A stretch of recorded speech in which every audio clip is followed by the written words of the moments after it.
Just when the wrestling world thought the story of Ashley Massaro had come to a tragic close, new footage is making rounds online. Footage that some claim shows Ashley alive, years after her reported death. It's the kind of twist that's hard to ignore. But is it real? Or just another internet hoax? Ashley Massaro's story was never straightforward. From her explosive allegations against Vince McMahon and WWE to the lingering mystery surrounding her final days. Now, with viral clips reigniting the conversation, people are starting to ask, did we ever get the full truth? Let's break it all down, starting from the beginning.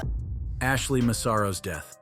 If you've been following wrestling news lately, you may have noticed that discussions about Ashley Massaro have resurfaced, alongside claims that new footage shows her still alive. But what's the real story here? Let's examine the facts carefully. Ashley Massaro, who rose to fame after winning WWE's 2005 Diva Search, tragically passed away on May 16, 2019, at the age of 39. Her death sent shockwaves through the wrestling community and left fans devastated. Multiple credible sources, including TMZ and BBC, reported her death as an apparent suicide by hanging, with authorities classifying it as non-criminal. She was found unresponsive in her home in Suffolk County, New York, and later pronounced dead at a hospital. What makes this story particularly heartbreaking is that Massaro's death came shortly after she had received a promotion to host an evening radio program. The day before her death, she'd even tweeted about responding to fan mail, adding an unexpected layer of normalcy to her final hours that left many questioning what really happened. To understand the full picture, we need to look at Massaro's history with WWE and the serious allegations she made against the company before her death. In 2016, Massaro joined a class-action lawsuit against WWE, claiming they concealed the risks of injuries causing neurological damage. But there was more to her claims than just concerns about head injuries. In a sworn affidavit that was part of this lawsuit, Massaro alleged something far more disturbing. She claimed that during a 2006 WWE Goodwill tour in Kuwait, she was sexually assaulted by a man posing as a doctor at a U.S. military base. The details of this allegation are truly horrifying. According to her account, she became ill during the tour and was taken to a military medical facility for treatment. She stated that while there, she was given an IV for dehydration. The night Ashley got back home for the first time, back to Long Island,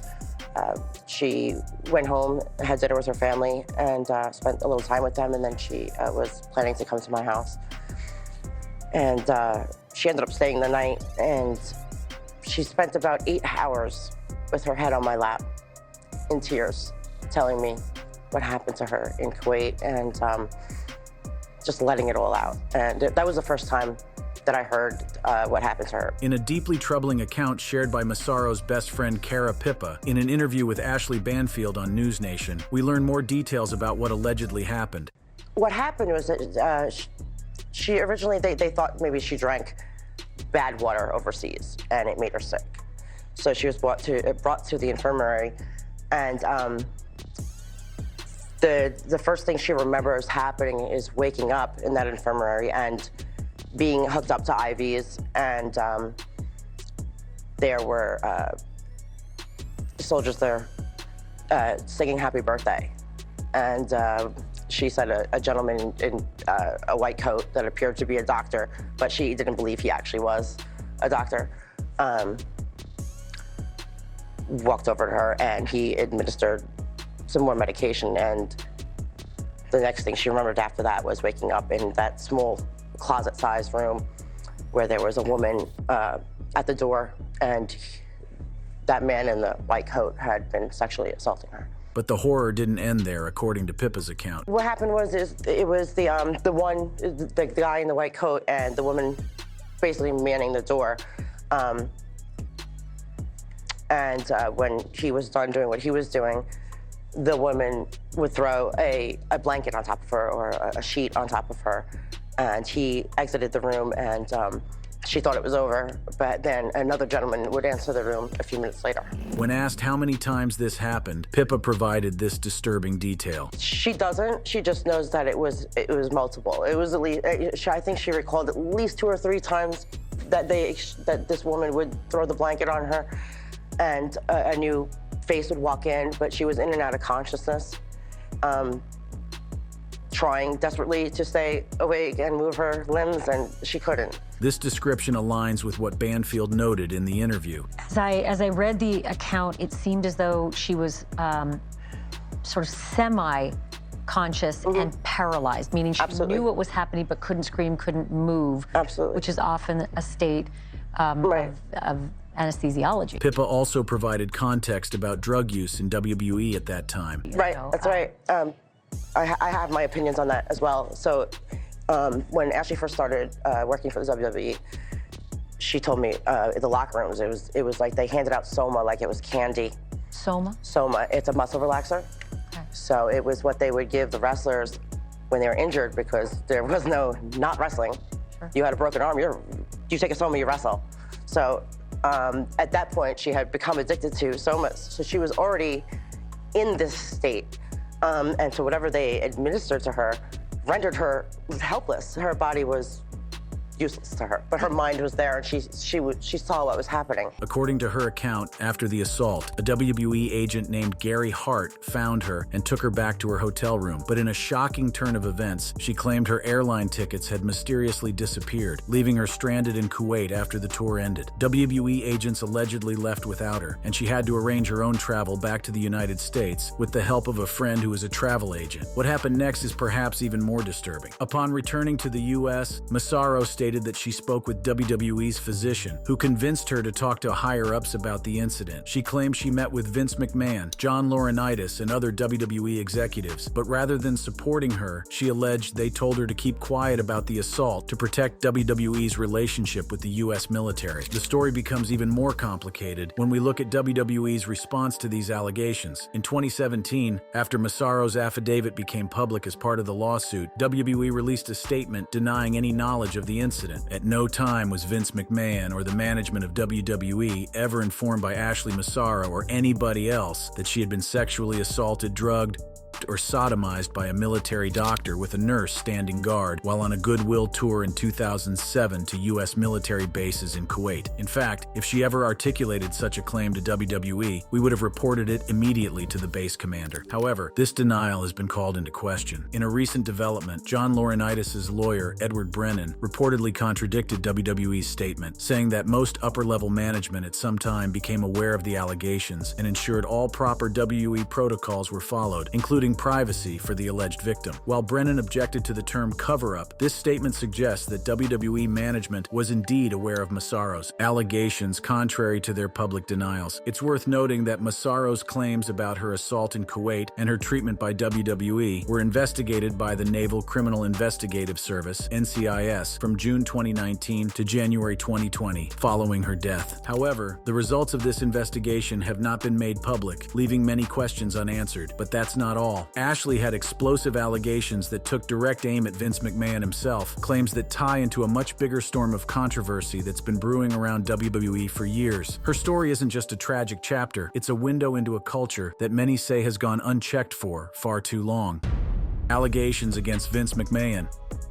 In a previously unpublished statement obtained by Vice News in February 2024, Massaro accused McMahon of sexually harassing her and other female wrestlers. These allegations were part of her sworn affidavit in the 2016 class action lawsuit against WWE, but had not been publicly released until recently. According to this statement, Massaro claimed that it was commonplace to see Vince McMahon making out with other WWE divas. She alleged that McMahon showed no interest in her until after she posed for Playboy. Following that photo shoot, she claimed McMahon began pursuing her aggressively. She described one particularly troubling incident where McMahon allegedly called her repeatedly throughout the night, both on her cell phone and hotel room phone, trying to convince her to come to his room. When she declined, saying she wasn't feeling well and would see him at work the next day, she claimed everything changed. In her statement, Massaro claimed that after she rejected McMahon's advances, he retaliated by writing demeaning segments for her on WWE programming. This was unusual, as female wrestlers typically didn't have their segments personally written by McMahon. She alleged that these segments were designed to embarrass her and damage her career. Commentator Tom Campbell, in an interview discussing these allegations, provided an example of one such segment. There is one that springs to mind in which Vince McMahon is backstage with a cup of coffee and Ashley Massaro runs past him. In doing so, she knocks the coffee into him. And what precedes is a really uncomfortable 2-minute segment in which Vince McMahon just verbally runs down Ashley Massaro, gets in her face, gaslights her, and eventually tells her that she is suspended indefinitely from the company. And Ashley Massaro is crying at this point. Massaro also described an incident involving WWE producer Michael Hayes, who allegedly questioned who wrote a particular segment for her. When told it was McMahon, Hayes reportedly responded, "Well, kid, them's the breaks," suggesting he knew about McMahon's intentions but felt powerless to intervene. It's worth noting that Michael Hayes still works for WWE as a senior producer, maintaining a prominent role in the company. As Campbell explained, he does. Michael Hayes is still a pivotal part of WWE. He's a senior producer there. In fact, one of the biggest stars in the company currently is the WWE Universal Champion Roman Reigns. Michael Hayes writes a lot of, if not all of, the segments that feature Roman Reigns. So as very much as Roman Reigns is an important character on screen, Michael Hayes behind the scenes is the one that is controlling how these segments go down. These allegations against McMahon don't exist in isolation. They're part of a pattern of similar claims that have emerged over the years. One of the earliest accusations came from former WWE referee Rita Chatterton, who alleged in 1992 that McMahon had raped her in 1986. More recently, in January 2024, former WWE employee Janelle Grant filed a lawsuit accusing McMahon of sex trafficking and sexual assault. This lawsuit led to McMahon's resignation from TKO Group Holdings, WWE's parent company. The Grant lawsuit contains allegations that are disturbingly similar to those made by Massaro years earlier. Like Massaro, Grant claimed that McMahon used his position of power to exploit her sexually. The parallels between these cases have led many to reconsider Massaro's allegations in a new light. In fact, it was the Grant lawsuit that prompted the release of Massaro's previously unpublished statements. Her lawyer, Konstantin Kiros, saw an opportunity to bring attention back to Massaro's claims in the wake of the new allegations against McMahon. However, it's important to note that WWE has strongly denied Massaro's allegations and has criticized Kiros. In their 2019 statement, WWE accused Kiros of using Massaro's death to promote his meritless lawsuit and claimed he had been sanctioned by courts for misconduct in prior legal actions against the company. The controversy surrounding Massaro's allegations has been further complicated by questions about her mental health and the circumstances of her death. In her affidavit for the lawsuit, Massaro stated that she suffered from depression, anxiety, memory loss, and migraines, which she attributed to injuries sustained during her wrestling career. She also mentioned that her lawyer had connected her with a neurologist who diagnosed her with symptoms consistent with CTE, chronic traumatic encephalopathy, a degenerative brain condition often found in athletes who have suffered repeated concussions. Following her death, her lawyer revealed that Massaro had expressed a desire to donate her brain for CTE research, adding another layer to the ongoing concerns about head injuries in professional wrestling. The timing of Massaro's death, coming shortly after details of her affidavit became public, has fueled speculation and conspiracy theories among some fans. Some have suggested that her death may have been connected to her allegations against WWE, though it's important to emphasize that there is no credible evidence supporting these claims. The official ruling remains that she died by suicide. What is clear is that Massaro's story has become part of a larger conversation about the treatment of women in professional wrestling and the culture within WWE during McMahon's leadership. Her allegations, along with those made by others like Grant and Chatterton, paint a troubling picture of an environment where powerful men could allegedly exploit women with minimal consequences. In response to the growing wave of controversies, WWE's parent company, TKO Group Holdings, has come under increasing pressure to confront these issues and introduce meaningful reforms to prevent similar incidents going forward. So far, the company has remained largely silent on the recent revelations surrounding Massaro's claims, but the renewed spotlight hasn't just reignited public interest, it's added fuel to the fire, drawing out even more allegations, stirring controversy, and sparking a wave of conspiracy theories that refuse to die down. Investigations and ongoing controversy.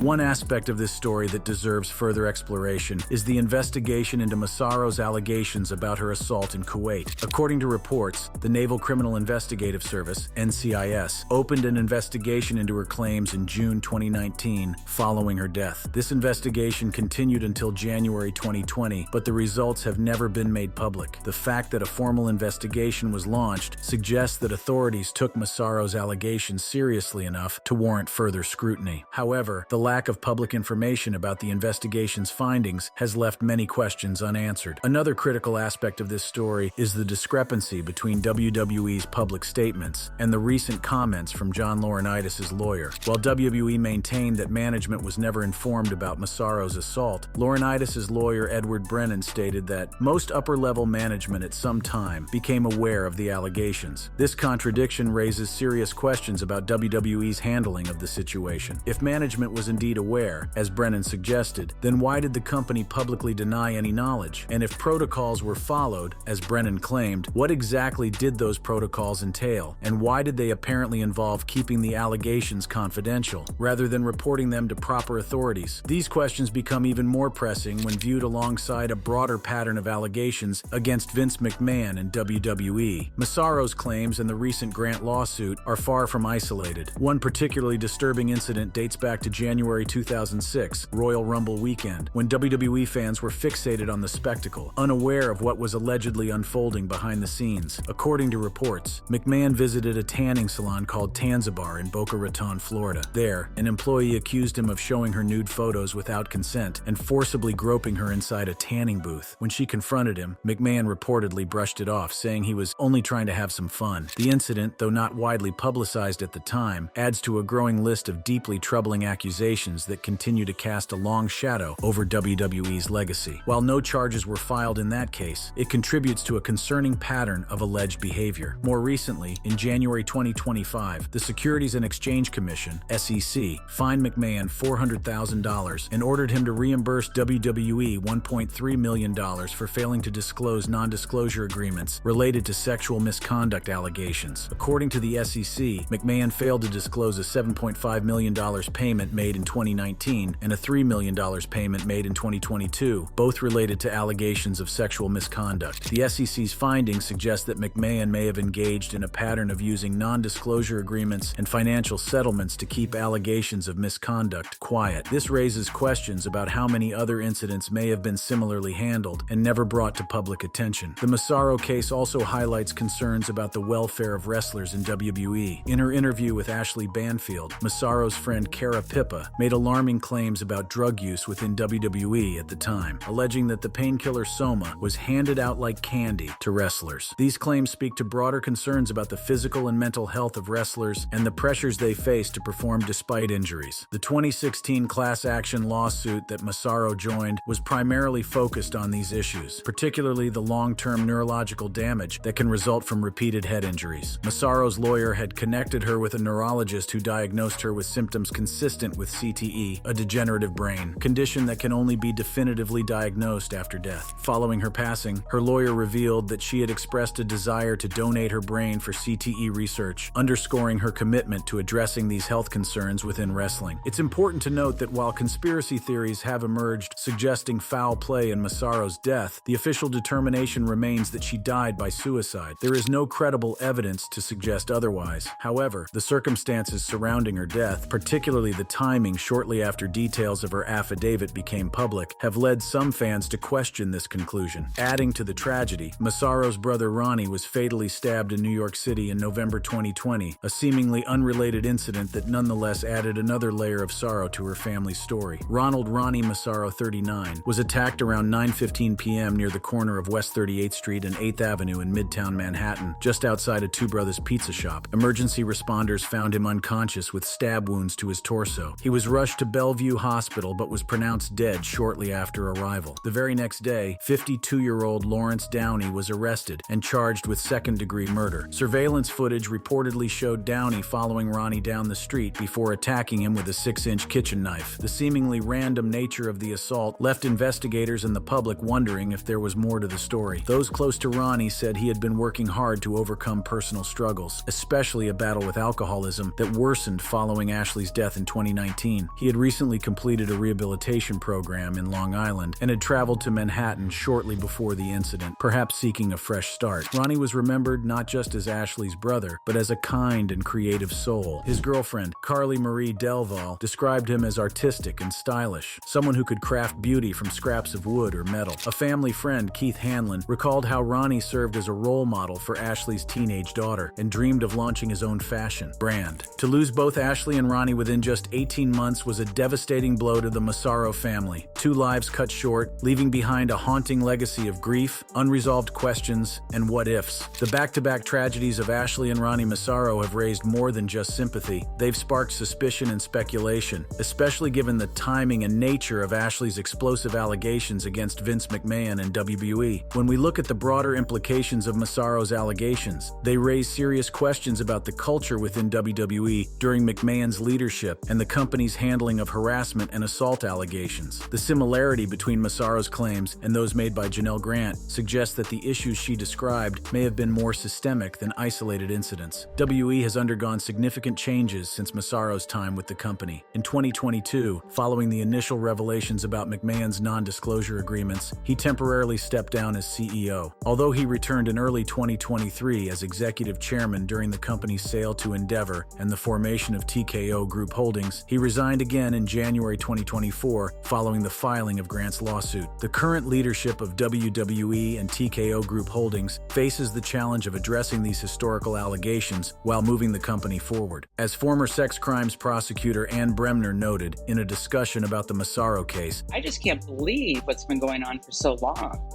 It's just astonishing. And so the fact is, if they want to have any transparency, seize the opportunity now to basically clean house, make sure this never happens again, and that they have basically a transparent and legal and non-harming entity. Ashley Massaro's allegations, whether fully substantiated or not, have contributed to important conversations about the treatment of women in wrestling, the physical and mental health of performers, and the responsibility of companies like WWE to provide a safe working environment. Now that you've heard the full story, from Ashley Massaro's heartbreaking allegations to the unanswered questions surrounding her death and the eerie tragedy of her brother Ronnie, we have to ask, do you think WWE or Vince McMahon himself had anything to do with it? Could there be more going on behind the scenes than we've been told? Drop your thoughts in the comments. We want to hear what you think. Thank you for watching. If you enjoyed watching this video, click on one of the boxes playing on your screen to watch more similar content.